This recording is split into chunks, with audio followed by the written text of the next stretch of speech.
Assalamualaikum warahmatullahi wabarakatuh. Perkenalkan, nama saya Putri Sisyadam dengan NIM 9414124081 dari kelas D Ilmu Ekonomi Prodi Ekonomi Pembangunan. Video ini dibuat untuk memenuhi mata kuliah Ekonometrik 1 dengan dosen pengampu Bapak Bobi Rantopayu, SSI, ME.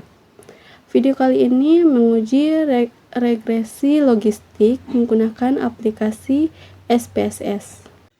Pertama, buka aplikasi SPSS.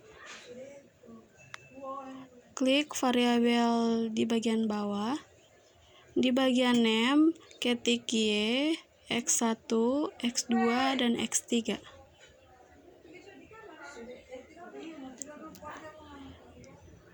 Di bagian label Y, ketik IKF Jawa Barat.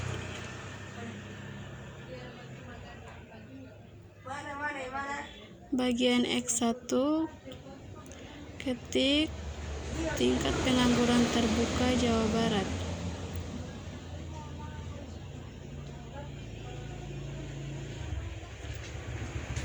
Di bagian X2, ketik pertumbuhan ekonomi Jawa Barat.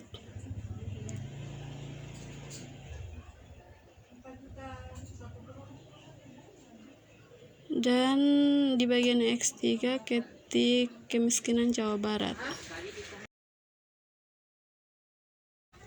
Setelah itu, klik data view yang di bawah. Di bagian Y, copy data yang ada di Excel yang sudah dibuat dan tempel ke data view.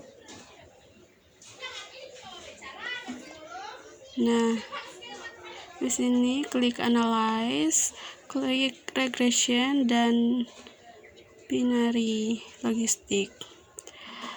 IKF pindahkan dependen dan sisanya pindahkan ke bawah.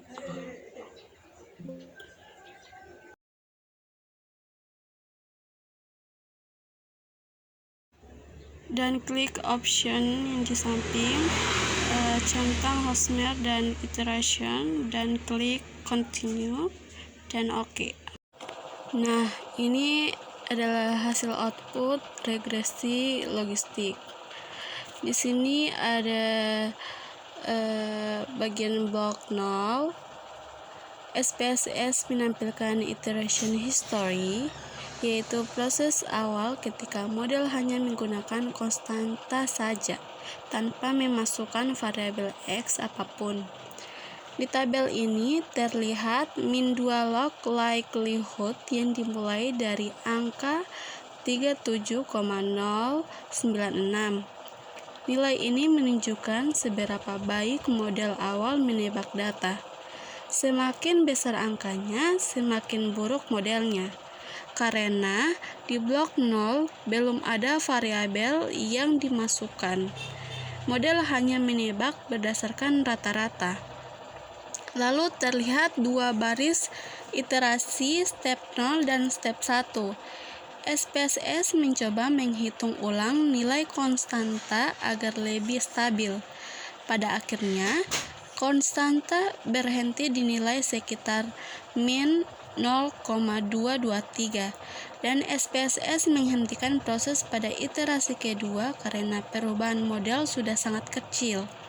Artinya, blok 0 ini adalah dasar awal model sebelum variabel independen dimasukkan.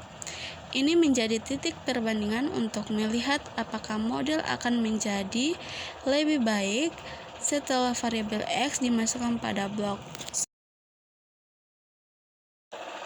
Selanjutnya, blok 1. Pada bagian blok 1, SPSS mulai memasukkan seluruh variabel penelitian ke dalam model. Di sini model sudah menggunakan X1, X2, dan X3. X1 yaitu IKF, X2 tingkat pengangguran terbuka, dan X3 pertumbuhan ekonomi. Tabel ini menunjukkan proses perbaikan model secara bertahap, mulai dari step 1 sampai step 5. Di setiap langkah, SPSS menghitung ulang nilai koefisien X1, X2, dan X3 dan konstanta agar model semakin tepat. Kita bisa lihat bahwa nilai min 2 log likelihood mengalami penurunan dari 26,358 menjadi 25,656. Penurunan ini berarti model semakin baik dalam memprediksi karena kesalahan model makin kecil. Koefisien untuk X1, X2, dan X3 juga berubah sedikit demi sedikit. Ini menunjukkan bahwa SPSS sedang menyesuaikan pengaruh masing-masing variabel agar prediksinya paling akurat.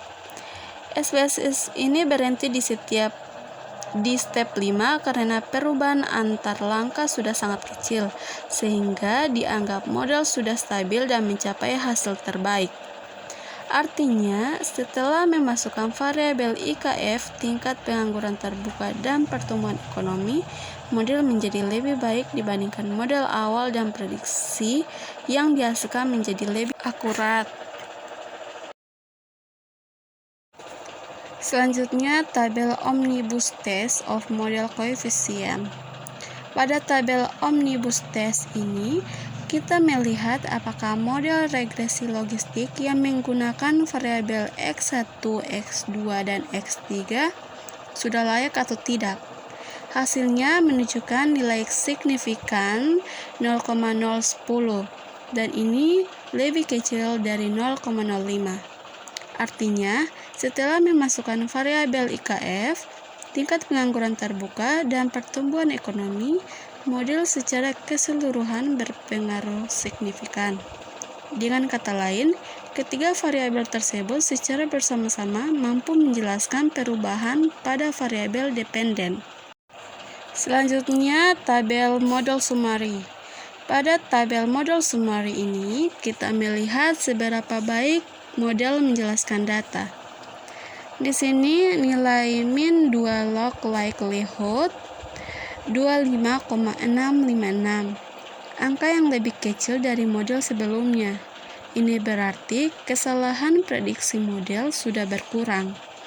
Kemudian nilai Cox and Snell R-square sebesar 0,345 dan Nagelkerke R-square sebesar 0,462. Ini menunjukkan bahwa model mampu menjelaskan sekitar 34% sampai 46% variasi pada variabel dependen. Artinya, model memiliki kemampuan penjelasan yang cukup baik.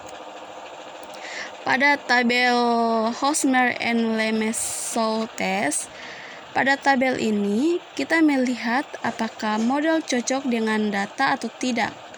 Nilai signifikansinya 0,241 dan ini lebih besar dari 0,05. Ketika nilai signifikansinya lebih besar dari 0,05, itu berarti model fit atau model cocok dengan data. Dengan kata lain, hasil prediksi model tidak berbeda jauh dari data yang sebenarnya. Artinya, model logistik yang digunakan sudah tepat dan bisa dipercaya. Selanjutnya, tabel contingency table for Hosmer and Lemesow test. Tabel ini menunjukkan perbandingan antara data asli dengan hasil prediksi model. Di bagian observed, itu adalah jumlah kejadian yang benar-benar terjadi, sedangkan expected adalah jumlah kejadian yang diprediksi oleh model. Tabel ini dibagi dua bagian, yaitu IKF Jawa Barat sama dengan 0 dan IKF Jawa Barat sama dengan 1. Setiap baris berisi 3 data, dan kita bisa lihat bahwa angka observed dan expected di setiap baris itu hampir sama. Kalau angka asli dan angka prediksi hampir mirip seperti ini, berarti model kita bekerja dengan baik. Artinya, model logistik yang kita gunakan sudah cocok dengan data, dan hasil prediksinya bisa dipercaya.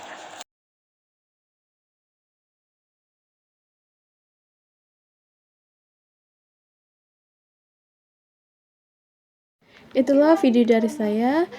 Kalau ada salah kata mohon dimaafkan. Wassalamualaikum warahmatullahi wabarakatuh.